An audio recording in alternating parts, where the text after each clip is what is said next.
Buenos días, mi nombre es Angélica Rodríguez, soy doctoranda en Humanidades de la Universidad de La Rioja y hoy vengo a presentar mi trabajo sobre ciencias sociales y humanidades. Hablaremos del consentimiento sexual contado por una cineasta.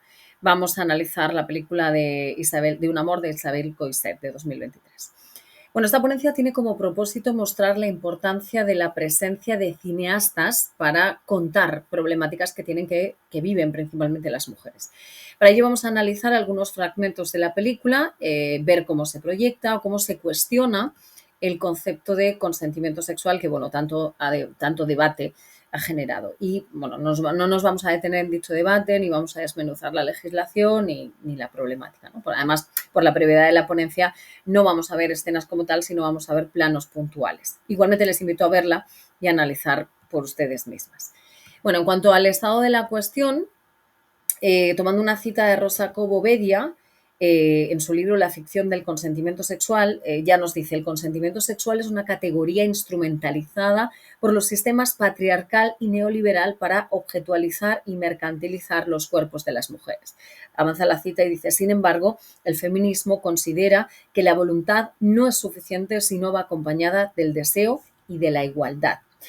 El mencionado sistema patriarcal ha servido para justificar prácticas abusivas que se han llevado a cabo en espacios de intimidad entre hombres y mujeres. Comenzar una relación sexual no implica la obligación de terminarla, o muchas veces es importante saber cuáles son las motivaciones profundas que llevan a esa mujer a iniciar esa práctica, ¿no? Y esto es algo que se recoge de una manera muy interesante en la película que vamos a analizar. Antes de adentrarnos en el trabajo, nuestro marco teórico se remonta a los años 70, cuando el feminismo se adentra en el análisis fílmico. Tanto la tendencia británica como la estadounidense van a poner el foco en cuestionar cómo se han contado esas historias, bajo qué patrones y quiénes eran los dueños de los discursos. De esos trabajos nos contaron que los personajes cinematográficos respondían a patrones tradicionales: el hombre fuerte, el héroe, el centro de la narración; la mujer era secundaria, o muy buena o muy mala, que era un complemento de las acciones del protagonista. De ahí que distintas autoras hablaron de cambiar la mirada, como decía Laura Mulvey, que tenemos ahí en la esquina, o entender la pluralidad de las mujeres, de la que habla Teresa de Lauretis en la parte central, o ya más actual, Alison Butler, que habla de la instrumentalización del cine de mujeres como un cine de oposición, a través del cual poner voz a nuestra propia historia, ¿no? Incluso ya un poco más adelante en el tiempo tenemos en los trabajos de Fátima Arranz y Pilar Aguilar, que publicaron en 2010 Cine y Género, donde llevaron a cabo una amplia investigación de la industria en todos sus ámbitos, ¿no? Creación, producción, representación, distribución, etcétera.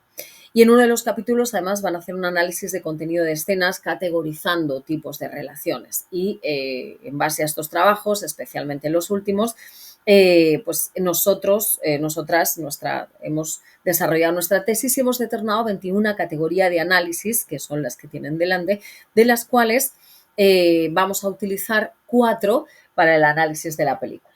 Hacemos una pequeña definición de cada categoría. Por ejemplo, la violencia la entendemos como cualquier daño ocasionado, pero además siendo conscientes de ese daño. Tras la definición de la categoría, hacemos una serie de preguntas, como: ¿aparece un personaje femenino que ejerce violencia? ¿Cómo? Etcétera.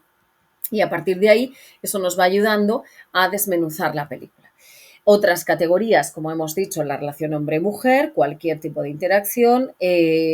La sexualidad la entendemos como una práctica física íntima, pero en la cual se ve implicada la identidad.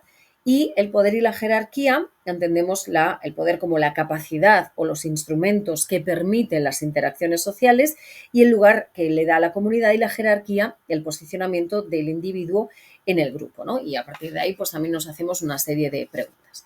Si avanzamos en la película, en lo que es, vamos a utilizar también la metodología, es cierto, del análisis crítico del discurso, porque como las interacciones de las personas, pues siempre implican una jerarquía, una búsqueda del lugar social, ¿no?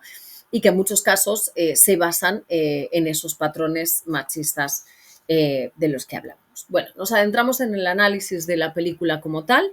La sinopsis de la película, pues básicamente la historia es la historia de una chica de 30 años que se refugia en un pueblo de la España rural profunda. Además, creo que está grabada, está grabada en La Rioja, en una casa de campo destartalada, con un perro callejero, e intenta reconducir su vida. Tiene problemas con el casero, con la hostilidad del casero, la desconfianza de la gente del pueblo porque es nueva, y con una serie de problemas en la casa que le obligan a aceptar una proposición sexual de parte de su vecino Andreas. Bueno, la trama central y el conflicto que genera el debate es que Nat, atosigada por su casero, que no quiere ayudarla con las goteras, Andrea se ofrece a reparárselas, pero lo hace a cambio de un encuentro sexual. La película va pasando, ella va a ir relacionándose con el entorno, con Peter, un vecino que es pintor, alternativo, con una actitud muy paternalista y manipuladora hacia Nat, la relación que tiene con el casero, Carlos y Lara, que son vecinos vacacionales, que parecen tener una vida burguesa, acomodada, perfecta, y Joaquín y Roberta, que son vecinos más mayores, afables. Y bueno, Roberta va a ser un gran apoyo para Nat, a pesar de que tiene demencia o Alzheimer, le va dando pistas de la realidad que vive. El año pasado, en Logroño, hicimos un cineforum en marzo de 2023, promovido por la Universidad de La Rioja, donde analizamos esta película.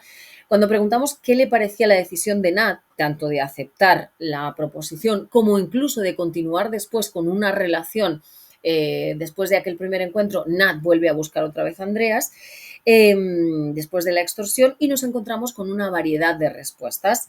Había quienes entendían la vulnerabilidad de Nat y el daño que le habían hecho, y había quienes defendían que lo hacía porque quería, ¿no? Entonces ahí es donde nosotras creemos que es necesaria la mirada de una mujer desde nuestras categorías que hemos promovido para observar algunos detalles. Si lo hacemos, por ejemplo, desde la violencia, pues vemos que la película denuncia varios tipos de violencia: física, por la invasión corporal del casero, los gritos, además social, porque es excluida al final de la película incluso, o que poco a poco va a ir siendo excluida, y principalmente una violencia sexual que además aparentemente parece una práctica consentida, ¿no? En la película vemos violencia ejercida tanto por los personajes masculinos como por el personaje femenino. Nat al final va a ejercer violencia contra el casero como defensa, ¿no? Y parece como que incluso se empodera, ¿no? Sin embargo, ya solo cuantitativamente pues nos da una pista de la desigualdad en las interacciones sociales. Son 3 personajes masculinos que ejercen una violencia contra uno que es femenino, ¿no? Los personajes masculinos buscan obtener algo de ella. Peter, el vecino el pintor, pues es como un cazador de lo inusual, ¿no? Como si fuera un trovador caprichoso. Y Nat es un instrumento para conseguirlo, como un acto simbólico, ¿no? El casero busca tener una inquilina fácil, el dinero mensual, y Andreas busca el placer a través de la puntual relación sexual que le propone a Nat. Y los 3 buscan su cometido de una manera intimidadora, ¿no? Intimidatoria. Peter apenas deja hablar a Nat, el casero le grita y utiliza frecuentemente frases ofensivas. Y bueno, Andreas, que es el personaje más particular, ya cuenta con la corpulencia que va acompañando al mensaje. Es fácil ver la intimidación de Peter o adivinar este personaje o el casero, pero sin embargo la ambigüedad se presenta en el personaje de Andreas, que aparece al comienzo como un hombre pues, totalmente inofensivo. Pero los 3 tienen algo en común, y es que conocen la situación de vulnerabilidad de Nat, es decir, se aprovechan de su necesidad funcional, social y económica. Si analizamos, por ejemplo, ese encuentro en el que Andreas le hace la proposición a Nat, vemos ahí que este es como el texto transcrito que dice: no tengo ninguna gana de ponerme a conquistar, he pensado que a ti podría hablarte sin rodeos, y dice: las goteras van a ir a más, es como resalta la necesidad que tiene ella, yo puedo arreglarlo a cambio de que me dejes entrar en ti un rato. Además vemos que esa frase ni siquiera parece ofensiva, ¿no? Tú te tumbas, no eres una prostituta, pensé que a ti podría pedírtelo. Hasta incluso como si fuera como esperando cierta comprensión, ¿no?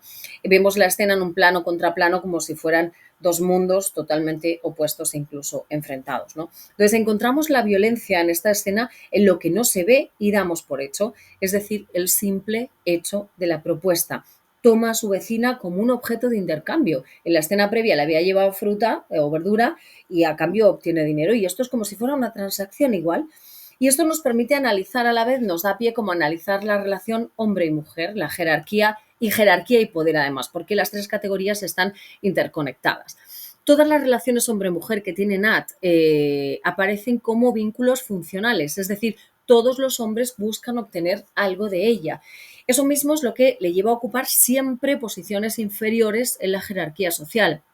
Ella escucha, ella recibe, ella lleva, ella trae, es decir, siempre lleva acciones más pasivas que activas, ¿no? Y debido a esto, pues va perdiendo la posibilidad de transformación de poder en el entorno. Es más, cuando llega el momento del juicio de la comunidad, porque en algún momento su perro parece que ha mordido a la hija de una vecina, pues nadie la va a apoyar, ¿no? No es un personaje que ha sido validado socialmente, sino un personaje que va ayudando en las problemáticas individuales de otras personas. La ausencia de recursos es ausencia de poder y, por tanto, implica posiciones sociales inferiores. Y en base a esto, pues va a ir tejiendo las relaciones con esos hombres.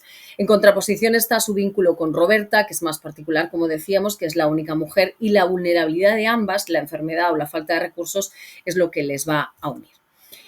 La última categoría, la de sexualidad, bueno, pues vemos que se plantea como un instrumento de intercambio. Como hemos dicho, Andreas busca placer, Nat más adelante buscará restaurar su autoestima roto, y como Nat tiene la necesidad importante de las goteras, su intercambio sexual no será una opción, sino más bien el único camino posible. Por tanto, no hay aceptación libre, no hay un ejercicio real de libertad, sino la superación de una dificultad.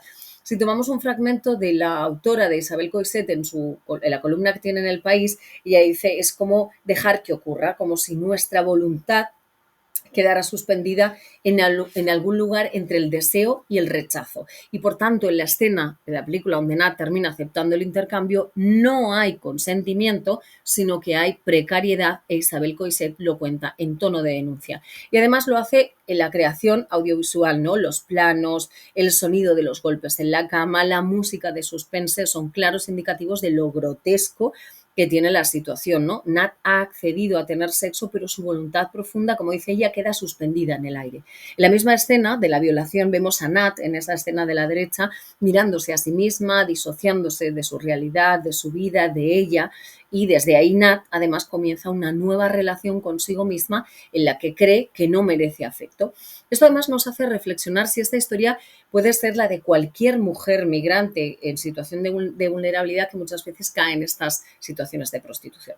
Vemos en esta escena el ritmo lento, que simboliza el sufrimiento de Nat, la escena oscura como algo vergonzoso, prohibido, planos generales que deshumanizan la práctica, aparecen unas piernas que no se ve la cara, como símbolo de que podría ser cualquier mujer, ¿no? Vemos otros detalles que hacen referencias a vulnerabilidad, como las goteras, o como que es traductora, como si una no fuera dueña, muchas veces ella traduce a otras mujeres, ¿no? Y eso también es bastante simbólico. Bueno, en conclusión, la película hecha por una mujer nos cuenta cómo se van tejiendo las relaciones afectivas desiguales, basadas en esos viejos patrones machistas aún presentes en la sociedad, como un abuso lleva a un daño en la autoestima y en algún caso a relaciones de dependencia, como le pasará a Nat tras el primer encuentro. La violencia de género parte de un vínculo de subordinación afectiva, de un primer encuentro desequilibrado y parasitario que se perpetúa en el tiempo. Por eso es necesaria la mirada de las mujeres que han vivido a un nivel más profundo las sutilezas de las interacciones sociales y cómo tras ellas se queda el malestar en las receptoras, como vimos a Nat cuando cierra la puerta tras la propuesta de Andreas, ¿no? Se hace necesario construir relatos en los que se dé valor y espacio a ese malestar sin infantilizar, sin un enfoque paternalista y cuyas historias terminen con un final de libertad para ellas. Les invito a ver la película y a analizarla por ustedes mismas. Muchas gracias.